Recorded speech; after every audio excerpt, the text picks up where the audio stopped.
Learn to apply the Snapshots animation effect in CapCut's PC version with this quick guide.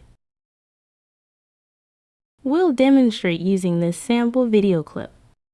Begin by placing your video on the timeline through a simple drag and drop action.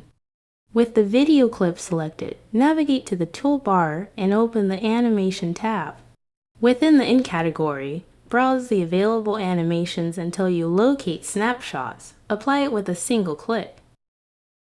Modify the effect's timing using the duration slider. Reducing it creates quicker movement, while extending it delivers a more gradual animation. Now, introduce another video segment to your main track. Position the first video layer above the second one, aligning the animation's endpoint with the conclusion of the underlying clip. This technique establishes a polished transition between your video segments. You've now mastered the Snapshots animation. Thanks for watching.